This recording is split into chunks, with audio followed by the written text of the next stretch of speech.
Hello everyone, welcome to my class. कैसे हैं आप सभी? आई होप आप सब अच्छे होंगे।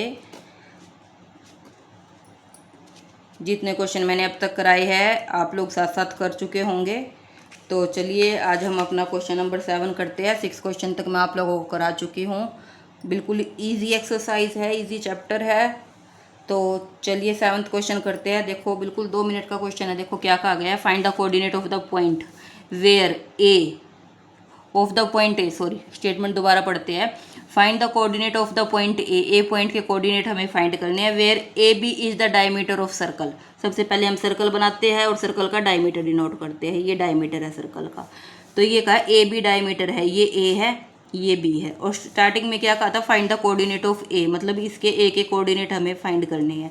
फिर क्या कहा है, हुज सेंटर इज, मतलब ए जो डायमीटर उसका सेंटर भी तो गिवन होगा, ये है इसका सेंटर।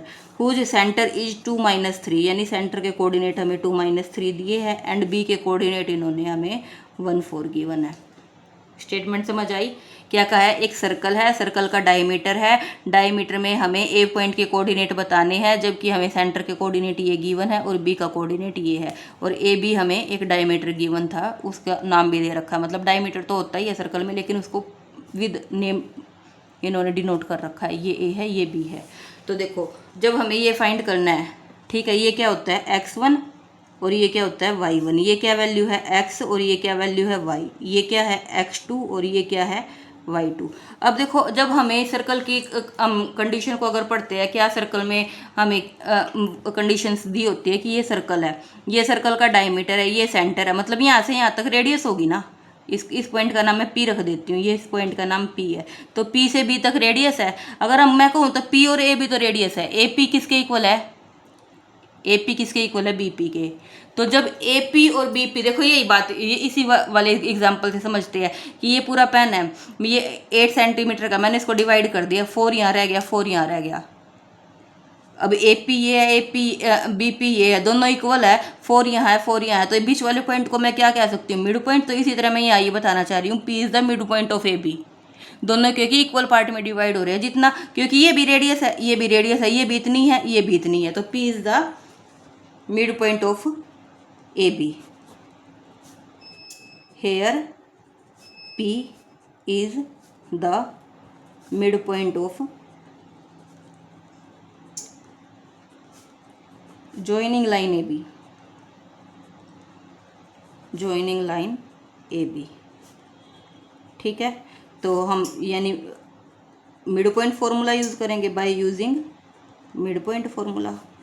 मिड पॉइंट फॉर्मूला किसकी वैल्यू फाइंड करेंगे हम मिड पॉइंट फॉर्मूला से, एक्स वाई की। किसके इक्वल होती है, एक्स की value x1 plus x2/2 and दूसरा y1 प्लस y2/2। जो जो हमें वैल्यू गिवन है, देखो x की वैल्यू है 2 और y की वैल्यू है -3, 2 - 3 मैंने यहाँ रख लिया, इक्वल्स टू x1 की वैल्यू कितनी है, x1 एज इट इज़ है, प्लस x1 प्लस x2 की वैल्यू कितनी है 1/2, फिर कोमा y1 की वैल्यू तो y1 ही है, गिवन नहीं है, क्योंकि हमें y2 की वैल्यू कितनी है 4/2। बस हमें यही फाइंड करने थे। x1 और y1 यहाँ से हमारे हो जाएंगे। फर्स्ट कोऑर्डिनेट फर्स्ट के equal, x1 plus x1 plus 1/2 किसके इक्वल हो गया 2 के, एंड दूसरा y1 प्लस 4/2 किसके इक्वल हो गया -3 के। बस क्रॉस मल्टीप्लाई कर देंगे। अब 1 से करेंगे तो एज इट इज़ आ गया, और 2 2 जा 4। x1 किसके इक्वल हो गया, 1 को माइनस करेंगे वहाँ लेके जाके 3 के, मतलब x1 की वैल्यू हमारी आ चुकी है। अब हम दूसरी करनी है y1 की फाइंड। y1 प्लस 4 तो एज इट इज़ 1 से क्रॉस मल्टीप्लाई किया, अब 2 से करेंगे तो -6 हो गया। तो y1 किसके इक्वल हो जाएगा, -6 - 4 दैट इज़ -10। y1 की वैल्यू आ गई हमारी -10। यही हमें फाइंड करने थे ए बी के coordinate. So coordinate of A B is, sorry A is, so coordinate of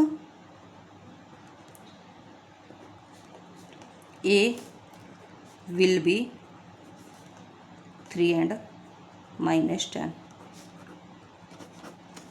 this is our answer. I hope आप लोगों को क्वेश्चन समझ आया होगा। अगर कोई डाउट रहते हैं तो आप मुझे कमेंट बॉक्स में पूछ सकते हैं।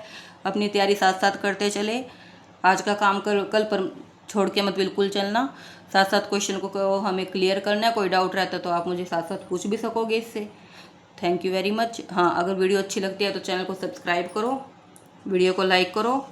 Thank you very much. जय श्री श्याम।